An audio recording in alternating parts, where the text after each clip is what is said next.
Nah, dalam konteks misalnya contoh tadi Ustadz Taki Malik, itu One Prestasi berkaitan dengan tanah atau coupling yang dibelinya.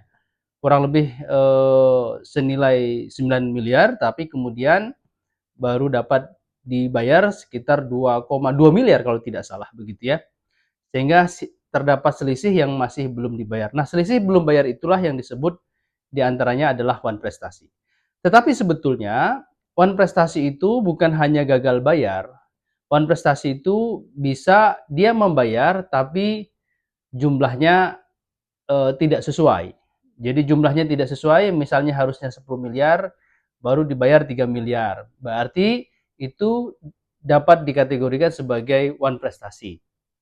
Atau yang kedua, proses pembayarannya itu tidak sesuai dengan apa yang kemudian disepakati. Misalnya mestinya dicicil setiap bulan, tetapi ternyata dicicilnya 3 bulan sekali. Itu juga kemudian One Prestasi. Jadi melakukan sesuatu hal yang tidak dianjurkan atau dilarang atau tidak sesuai dengan kesepakatan.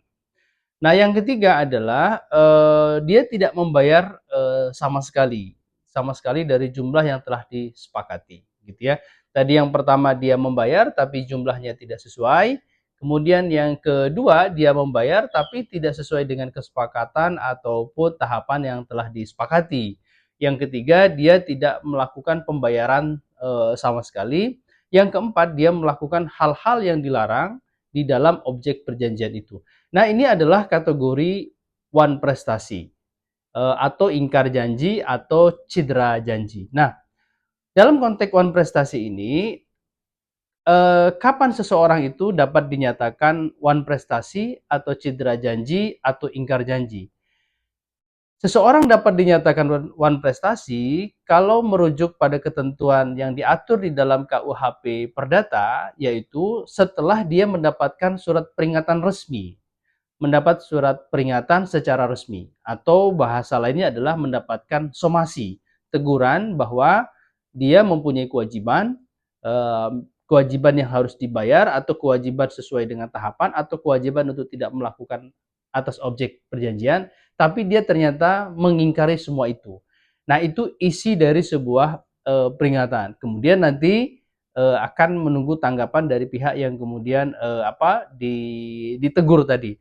Nah, disitulah terhitung sejak itulah maka dia telah dinyatakan One Prestasi. Jadi dalam konteks ini mesti kemudian ada teguran, peringatan secara resmi, atau somasi dari kantor lawyer supaya untuk meneguhkan bahwa seseorang itu telah cedera janji. Nah, tanpa adanya surat peringatan, tanpa adanya surat teguran, tanpa adanya surat somasi, maka tidak akan mengetahui kapan One Prestasi itu dinyatakan One Prestasi itu. Maka dinyatakan One Prestasi itu mesti berdasarkan surat teguran secara resmi atau somasi yang kemudian dilayangkan oleh kantor hukum begitu. Nah, jadi oleh karena itu apa sebetulnya efek dari One Prestasi ini?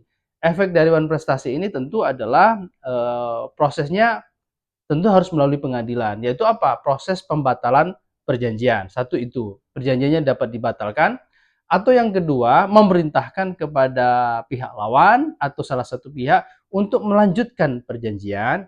Atau yang ketiga adalah berkaitan dengan objek perjanjian. Apakah objek perjanjian itu misalnya apakah harus dikembalikan atau dikembalikan sebagian sesuai dengan jumlah uang yang sudah masuk, dikonversi tadi misalnya harga 10 miliar kemudian baru dibayar 3 miliar, maka bisa saja yang 3 miliar itu dikonversi dengan tanah itu ataupun dengan tanah yang lain. Nah, ini diselesaikan di pengadilan begitu. Nah, oleh karena itu efek dari One Prestasi ini betul-betul sangat sangat berdampak serius begitu ya bagi para pihak yang kemudian mengikatkan perjanjian itu.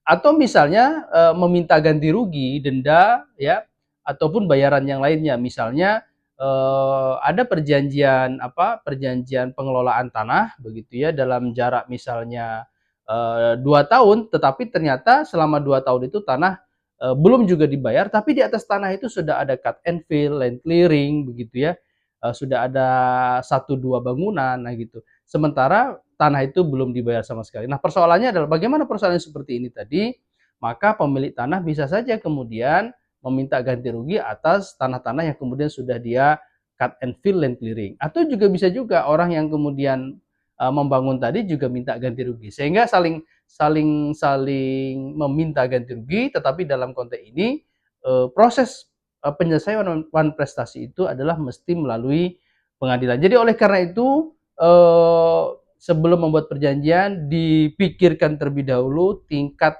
kemampuan supaya tidak dianggap gagal bayar atau one prestasi, cedera janji dan seterusnya, sehingga berujung kepada pengadilan dan akhirnya terdapat eksekusi terhadap objek perjanjian itu. Demikian, terima kasih banyak. Sampai jumpa di bedah kasus berikutnya.